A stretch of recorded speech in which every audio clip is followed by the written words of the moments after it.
Sampai sekarang tidak dirubah. Harus ada perubahan. Contoh begini, kalau Bapak Ibu membuka Al-Quran surat Toha ayat 14, Allah menyebutkan begini, innani anallah, sesungguhnya aku ini adalah Allah, pemilik kalian. La ilaha illa ana. Lah ini ada kata ilaha. La ilaha illa ana. Tidak ada yang kamu harus sembah, atau tidak ada sesembahan yang patut kau sembah. Kan begitu, la ilaha illa ana. Tidak ada sesembahan yang patut kau sembah. Siapa yang patut disembah? Allah. Innani anallah, sesungguhnya aku ini adalah pemilikmu, Allah. La ilaha illa ana, tidak ada sesembahan yang patut kau sembah kecuali aku. Ana itu adalah aku. Fa'budni, maka beribadalah engkau kepadaku. Wa aqimis sholata lidzikri, maka tegakkan sholat olehmu untuk mengingat aku. Di kalimat ini ada dua, Allah dan ilahun. Allah pemilik, ilah sesembahan. Yang Bapak Ibu barusan laksanakan, kita menyembah kepada siapa? Allah, pemilik kita. Siapa yang kita sembah? Rabbun, yang mengatur alam semesta. Rabbul alamin. Alhamdulillahi, segala puji hanya milik Allah. Segala puji hanya milik yang memiliki kita. Rabbul alamin, yang mengatur alam semesta. Paham ya? Jadi kalau kita nanti menyembah itu ketika kita berdiri tegak menunggu imam, kita sudah berupaya bahwa kita menyatu padukan dengan pemilik kita, Allah. Dan yang akan kita sembah adalah Allah. Maka hilangkan segala permasalahan dunia hanya kecuali kepada Allah, pemilik kita. Kalau itu sudah bisa dengan menyatu padukan kita dengan Allah, itu baru disebut makhluk. Disebut makhluk. Makhluk itu yang kita ciptakan. Makhluk yang diciptakan itu akan naik, prosesnya itu stratanya naik menjadi abdun, hamba. Jadi fa'budni, maka menghambalah, kan gitu. Maka mengabdilah kepadaku, kata Allah.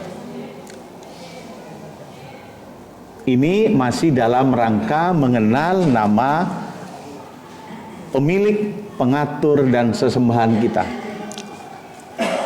Kedua, Allah untuk memperkenalkan dirinya.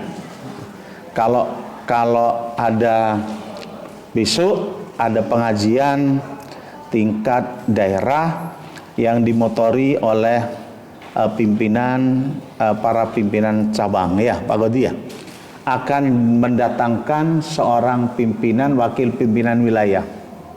Maka tentu besok itu dia memperkenalkan dirinya. Siapa namanya, dari mana dia, berapa istrinya, berapa anaknya. Mesti dia mengenalkan.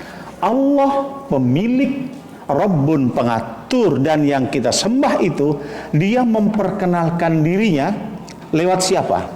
Lewat dia utus orang-orang kepercayaannya yang kita kenal dengan para rasul, untuk menyampaikan firman-firmannya, menyampaikan berita-berita yang dia inginkan. Maka diutus rasulnya dan disampaikan keinginan-keinginannya. Itulah yang kita kenal dengan Al-Quran. sebagai penutup firman-firman sebelumnya. Itu yang kemudian nanti kita disebut ma'rifatul Quran. Kita mengenal Quran. Allah, mungkin Bapak Ibu akan bertanya, kayak apa sih Allah itu? Lalu sih bertanya, Allah kan tidak nampak. Beda dengan kemudian Tuhan-Tuhan yang tidak di Islam. Ada yang berupakan api, ada yang berupakan wasilah kepada patungnya, dan lain sebagainya. Tetapi kita sudah dijelaskan oleh Allah bahwa Allah kita sebagai makhluknya itu tidak akan mampu melihat Allah. Paham? Tidak mampu dan tidak akan kuat, kata Allah. Itu diterangkan di mana? Di firman-Nya. Ketika Nabi Musa alaihissalam menyampaikan berita-beritanya Allah itu, kemudian para pengikutnya Nabi Musa tidak mau beriman. Maka kemudian Nabi Musa meminta agar umatnya dihukum. Tetapi Nabi Musa meminta, nampakkan dirimu ya Allah kepadaku agar aku bisa datang melihatmu. Begitu Nabi Musa berkata begitu. Jadi nampakkan kepadaku, seperti Bapak besok berkata kepada pimpinan wilayah, Pak Kodi, coba nampakkan mana wakil pimpinan wilayah itu agar aku bisa melihatnya. Nabi Musa juga mengatakan begitu. Rabbi arini anzur ilaika. Ya Rabb, nampakkan dirimu kepadaku agar aku bisa datang kepadamu. Apa jawaban Allah itu? Allah berkata, Musa, kau tidak akan kuat melihat aku, kata Allah. Tetapi kalau kau paksa, cobalah kau berpaling melihat gunung itu. Kalau gunung itu kalau gunung itu berubah tempatnya, maka kau bisa lihat aku. Paham ya? Permintaan Nabi Musa itu dijawab oleh Allah, berpalinglah kau, lihatlah kau ke sana, ke gunung itu. Kalau gunung itu masih tetap tegak, maka tentu kau tidak akan bisa melihat aku. Kasarnya begitu. Tapi Allah berkata, kalau gunung itu beralih, maka kau akan lihat aku. Tetapi ketika Nabi Musa melihat ke gunung itu, bukan gunung itu bergeser atau gunung itu masih utuh, tetapi gunung itu meledak, hancur, kemudian Nabi Musa pingsan. Inilah Allah cara mengenalkan dirinya. Lewat apa? Lewat firman-Nya dan lewat ibrah daripada rasul-rasulnya. Maka kemudian ada beberapa cendikawan muslim yang kemudian memberikan adagium, pernyataan tafakkaru fi khalqillah. Maka kamu berfikirlah tentang ciptaan Allah saja. Wala tafakkaru fi dzatillah. Jangan engkau berfikir tentang zat Allah. Tidak mampu kamu, tidak mampu. Jadi yang disuruh kemudian yuk fikirkan makhluk-makhluk Allah saja. Itu pun kita tidak hebat. Seperti beberapa bulan yang silam saya pernah mengatakan di kajian Ahad, kita nggak melihat dan tidak pernah menghitung bagaimana mata kita berkedip. Bagaimana kedipan mata kita. Kalau mata kita ini sudah luput dari kedipan yang dihitung oleh Allah, maka terjadi glaukom. Terjadi air mata sudah tidak mengalir di mata ini, maka disobek, dioperasi. Hanya kedipan mata saja. Berapa kemudian detak jantung kita? Tidak pernah kita hitung. Berpikir ini saja kita sudah tidak punya kemampuan. Apalagi berpikir tentang pencipta kita.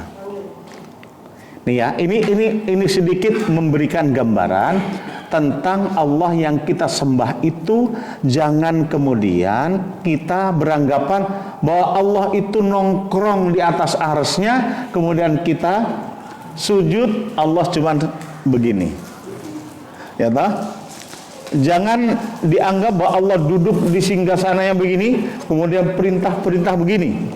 Atau Allah turun ke Baitul Izzah, ke langit dunia setiap malam. Jangan kemudian Bapak Ibu terjemahkan Allah turun dari arsy-Nya ke bait dunia dan berkata, hei jamaah Masjid Al-Hikmah yang berdoa kepadaku akan aku penuhi. Seolah-olah kita Allah di sini. Lalu bagaimana yang berdoa di Masjid Taqwa? Bagaimana yang berdoa di Makkah? Allah kemudian menyampaikan firman-Nya bahwa Allah itu tidak sama dengan sesuatu apapun. Laisa kamitslihi syai'un. Ini untuk mengenal Allah secara sepintas saja dulu. Nanti bisa berkembang. Kenapa? Kalau saya selesaikan Allah, maka Bapak Ibu nanti sampai Ramadan masih belum bagaimana untuk kemudian beribadah dengan khusyuk. Saya mencoba sampai Ramadan itu 4 ini secara substansi saja untuk kita kenali bersama. Nah, yang kedua, itu dulu ya, sepotong dulu, sepotong. Tapi sudah punya gambaran ya, bahwa pencipta kita seperti itu. Bapak jangan beranggapan nanti malam ketika kita tidur, orang-orang tidur, kita bangun, Allah ini turun nih ke bawah ini. Nah, jangan ya. Karena Allah itu kan tsummastawa 'alal arsy. Allah ciptakan langit dan bumi, kemudian Allah 6 hari, kemudian Allah bersemayam di arsy. Kan begitu. Tsummastawa 'alal arsy. Ini arsyistawa itu jangan dianggap bahwa arsy itu ya diibaratkan kayak di atas Bromo itu ya. Kalau nonton kita matahari muncul itu ya. Nanti ya kalau kita lihat matahari itu kan bulan mengelilingi bumi, bumi mengelilingi matahari. Lalu matahari mengelilingi apa?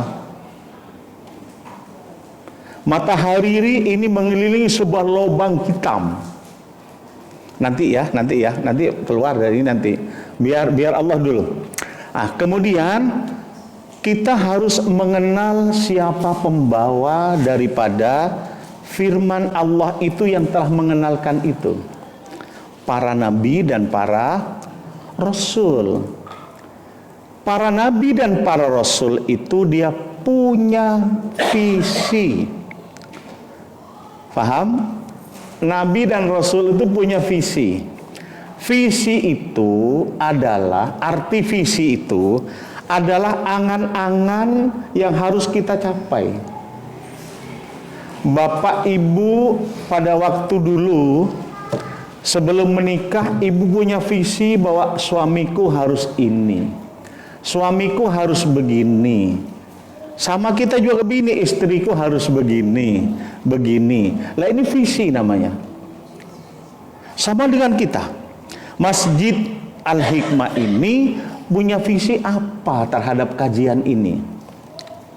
Apakah kajian ini berbentuk tabligh apa berbentuk dakwah? Ini pertanyaan saya nanti kepada ketua bidang dakwah. Kalau hanya bersifat tabligh, maka saya hanya cukup menyampaikan aja. Balighu anni walau ayah. Balagha itu sampai.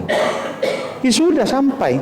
Dikerjakan silakan, tidak dikerjakan silakan. Tetapi dakwah itu adalah mengajak. Kalaulah ketua bidang dakwah mengajak, maka harus evaluasi. Saya sekarang menjadi subjek dakwah, Bapak Ibu menjadi objek dakwah. Suatu ketika kalau Pak Qodhi duduk di sini, Pak Qodhi subjek dakwah, saya jadi objek dakwah. Ketika Bapak ada Bapak yang paham ekonomi, Beliau menjadi subjek dakwah, kita menjadi objek dakwah. Ada Pak Hussein yang guru olahraga yang beliau bisa bela diri, juara nasional ketika menerangkan tentang tulang, tentang otot. Beliau subjek dakwah, kita menjadi objek dakwah. Maka dakwah yang harus kita gunakan, kalau ini memang dakwah yang diminta oleh ketua bidang dakwah, maka metodologinya harus dikerjakan oleh subjek dakwah itu. Tidak boleh dakwah itu da'i. Nah, da'i itu adalah orang yang menjadi subjek. Bapak ibu namanya mad'u, objek dakwah, audien, mustami. Saya nggak boleh gebrak-gebrak meja. Saya tidak boleh ngomong-ngomong tentang dakwah orang lain yang tidak baik, kecuali sharing tentang kebenaran dakwah itu.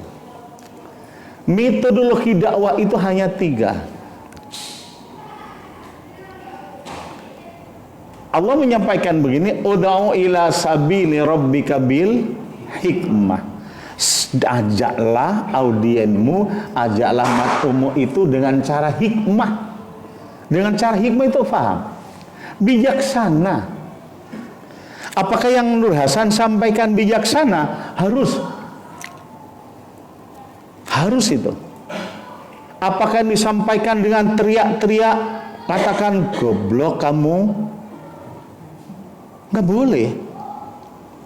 Yang benar itu adalah penuh kebijaksanaan, hikmah. Wal mau'idotil hasanah yang kedua. Mau'idoh hasanah itu adalah pelajaran yang baik. Baikkah kalau kemudian kita yang berbeda pendapat kemudian kita ngolok-ngolok yang tidak sama? Nggak boleh. Walaupun ada dai-dai yang mengatakan ini sesat, ini tidak baik, itu mungkin pada saat di masjidnya. Ketika masuk ke YouTube udah nggak boleh itu. Itu bisa pelanggaran pidana, delik pidana. Makanya kalau keseliu karena ngomong tidak mau idoh hasanah, yang paling senang mereka-mereka yang menyidik. Mau idoh hasanah. Yang ketiga, wajadilhum billati hiya ahsan. Kalau berdakwah ada perdebatan, maka tentu dengan kalimat ahsan. Ahsan itu isim tafdil, namanya yang amat sangat baik. Kalau hasan itu baik. Ini billati hiya ahsan, berdebatlah dengan yang amat sangat baik begitu. Kalau hasan itu baik, ahsan amat sangat baik. Kalau hasan baik, kalau nur itu cahaya. Kalau disambung menjadi cahaya yang baik. Kan begitu Pak, cahaya yang baik. Ya, lah. Itulah dakwah yang harus kita sampaikan.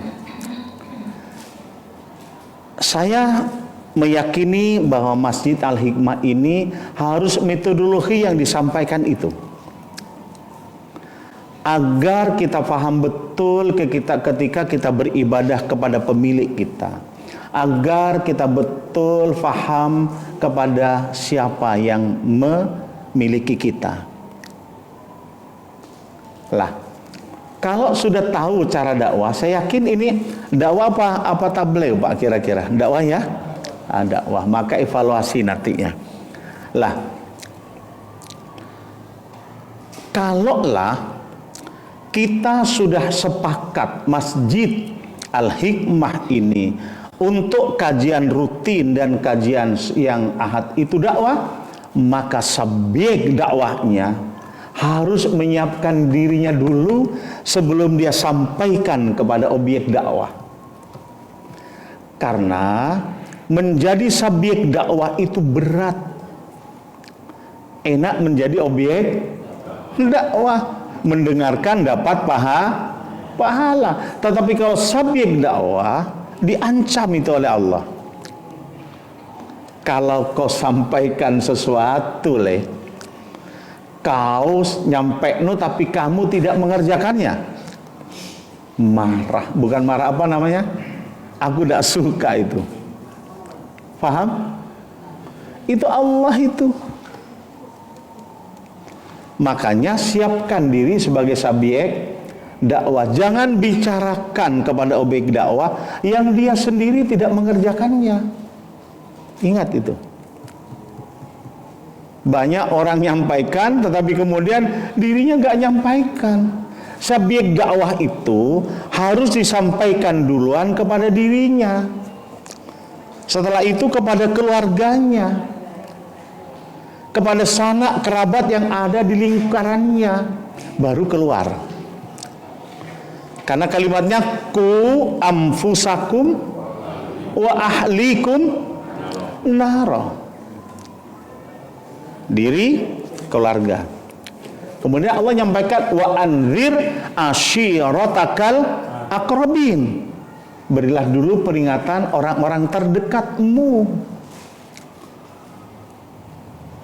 Jadi untuk menjadi dai itu betul-betul berat. Untuk menjadi subjek dakwah itu berat. Tetapi kalau kemudian dia siap menjadi subjek dakwah, satu kebajikan dibalas oleh Allah 10 kebajikan. Kalau kemudian yang mendengarkan 10 berarti dapat berapa? 100.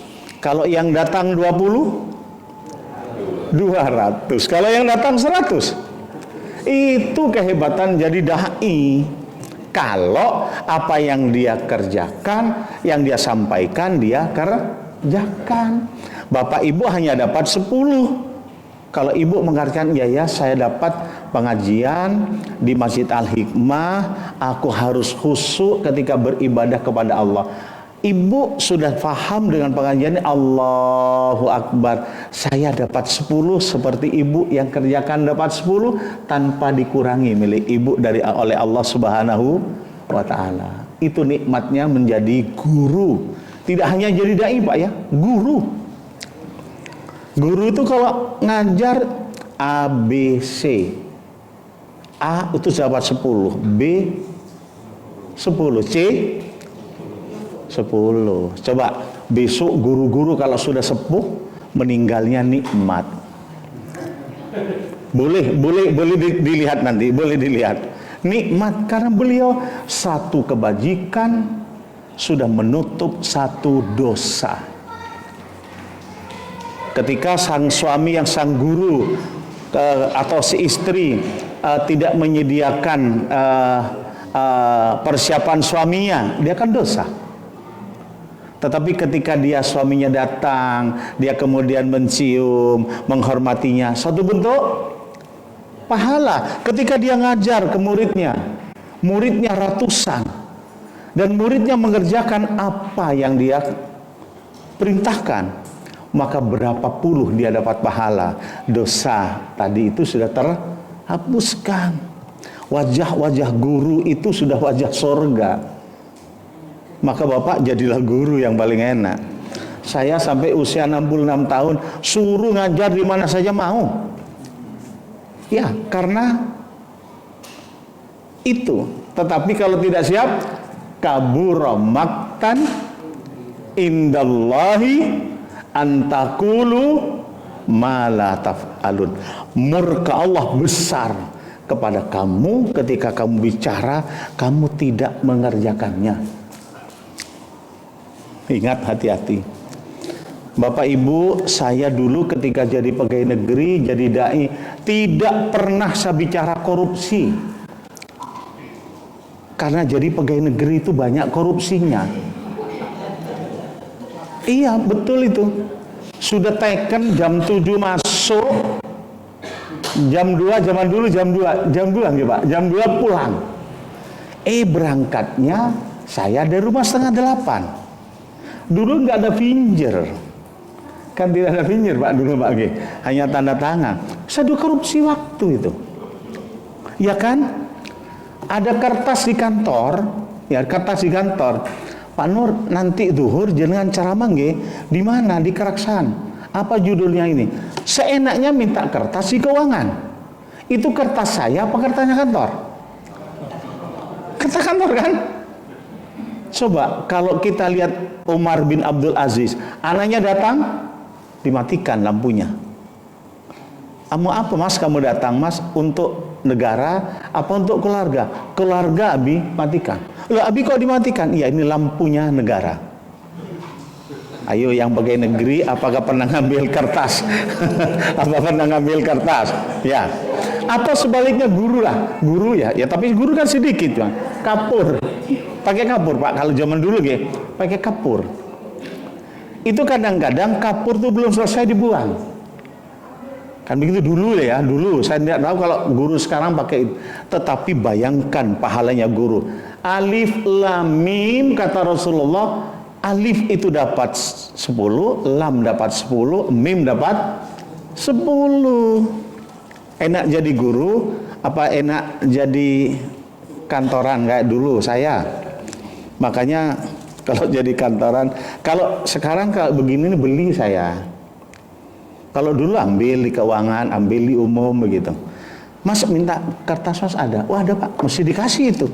Padahal miliknya kan kantor. Hati-hati. Kalau masih begitu jangan ceramah korupsi. Kalau masih masuk jam 7 fingernya tanggal 8, sekarang lebih pintar lagi tuh. Finger itu di finger dari rumahnya pakai HP ya kan, dosa mughalladhah kata Pak Kodi itu, dosanya bukan dosa besar. Hati-hati itu ya lah. Itu untuk mengenal visi. Rasulullah tuh punya visi itu, maka visi oleh Rasulullah dikedepankan duluan. Kalimatnya itu kalau dalam Al-Quran itu kalimat begini, ya ayyuhalladzina amanu taqullah wal tanzur nafsum ma qaddamat lighad. Hai orang-orang yang mengaku sudah beriman kepada Allah, lihatlah dirimu apa yang sudah kau kerjakan yang akan datang. Maka sifat Nabi itu harus kita miliki. Sifat Nabi itu lemah lembut. Nabi tidak pernah kasar. Karena apa? Nabi pernah kasar ditegur oleh Allah itu. Fabima rahmatim minallahi lintalahum. Nabi berpaling saja kepada orang yang datang ditegur itu. Kalau ibu nanti baca surat Abasah tentang bagaimana Nabi ditegur oleh Allah. Maka kalau ada dai yang kemudian kasar, maka tentu dia tidak mengikuti sifat Nabi. Nabi itu lembut.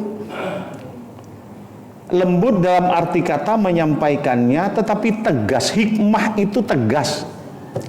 Jadi kalau iya, kalau tidak tidak. Ini sementara saya kenalkan karakter Nabi, dia fatona. Dia orang cerdas. Wajib bagi umat Islam fatona. Kita harus fatona, cerdas. Apalagi karakternya Nabi selain fatona? Sidik. As-sidqu. Apa as-sidqu? Ya, ya, jujur, ya,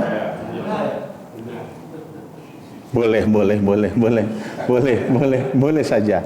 Intinya as-sidqu itu adalah pembenar. Ya.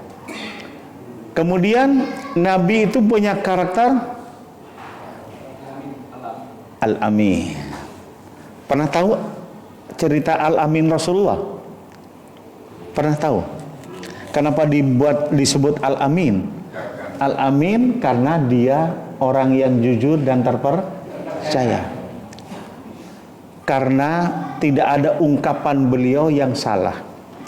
Termasuk di dalamnya kemudian Nabi itu sebelum jadi Nabi, dia orang-orang kabilah memutus siapa yang masuk masjid yang meletakkan Hajar Aswad ke tempatnya. Padahal dia bukan kabilah. Itu Nabi. Karakter itu harus dimiliki oleh kita. Dan sifat-sifat Nabi. Sifat Nabi itu mengalah. Faham mengalah. Nabi itu kalau ada seseorang yang kemudian agak keras, Nabi mengalah. Pemaaf dia.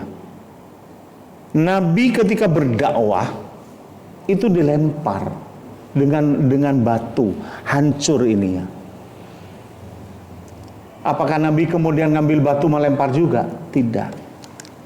Itu pemaafnya Nabi. Kita Muhammad sekarang berdakwah, ada yang ngambilkan kursinya, ada yang ngambilkan mejanya, ada yang membawakan. Nabi Muhammad tuh cari sendiri, dilempari batu. Dai-dai sekarang tuh nikmat. Nabi nyari sendiri, si dilempari batu. Apakah Nabi kemudian berdoa agar orang yang melempari itu kemudian sengsara? Enggak. Malaikat aja sudah enggak kuasa melihat orang yang melempar Nabi. Ya Rasulullah, izinkan gunung itu aku lempar kepada mereka. Nabi berkata, jangan. Kalau engkau memang betul-betul meyakini aku ini utusan Allah, maka amini doaku. Ya Rabb, Allahumma hdi qaumi fa innahum la ya'lamun. Ya Allah, tunjukkan mereka ini ya Allah, karena mereka itu tidak ngerti siapa aku. Bapak Ibu, kalau ada kita jadi dai di Celatu, kira-kira apa doa yang seperti itu kira-kira? Nggak usah jauh-jauh. Bapak Ibu sepeda motoran di hujan, kemudian disalib, kemudian ibu kena percikan air dari orang yang nyalip itu. Kira-kira ibu begini, ya Allah, tunjukkan mereka yang nyalip itu ya Allah bahwa bajuku kotor. Apa begitu kira-kira? Enggak Bu ya? Misuh. ya. Kalau orang Madura misuhnya kasar Pak. Kalau orang Surabaya misuhnya enggak karuan Pak. Ya, itu. Nah, Rasul tidak begitu. Kira-kira mampu enggak kita? Diawali dulu dari dai-nya, mampu enggak kira-kira? Harus insya Allah harus mampu itu. Lah. Kemudian mengenal ma'rifatul Quran. Ma'rifatul Quran itu, bentar Pak. Isya-nya ini jam berapa Pak? 7:09 ya. Ma'rifatul Quran, Al-Quran itu berisi tentang masa lalu, masa sekarang, dan masa yang akan datang. Al-Quran itu berisi tentang perintah, yang kemudian dapat reward yang mengerjakan perintah, berisi tentang larangan yang juga nanti yang mengerjakan larangan itu akan dapat punishment. Itu Al-Quran. Berisi tentang motivasi, berisi tentang pendidikan, berisi tentang kesehatan, berisi tentang ilmu pengetahuan. Maka kemudian untuk memahami Al-Quran, maka Quran itu untuk ma'rifatul Quran, Al-Quran itu ada yang diturunkan di Makkah, ada yang diturunkan di Madinah. Yang turun sebelum Nabi hijrah namanya disebut surat Makkiyah.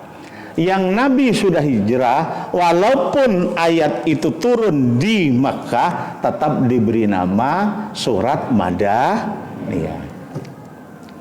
Al-Quran itu bacaannya, makanya disebut Al-Quran karena itu bacaan. Disebut Alkitab karena itu sudah terkodifikasi itu menjadi kitab. Disebut Al-Mizan. Faham? Al-Quran itu juga Al-Mizan.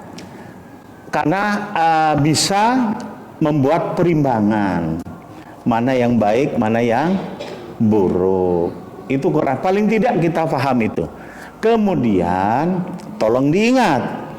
Kalau ada sengketa, maka jangan sengketakan, karena dalam Al-Quran itu ada ayat muhkamat dan ayat mutasyabihat. Nih ya, ayat muhkamat itu namanya ayat-ayat yang jelas. Kalau ayatnya sudah jelas, enggak usah ditafsirkan, enggak usah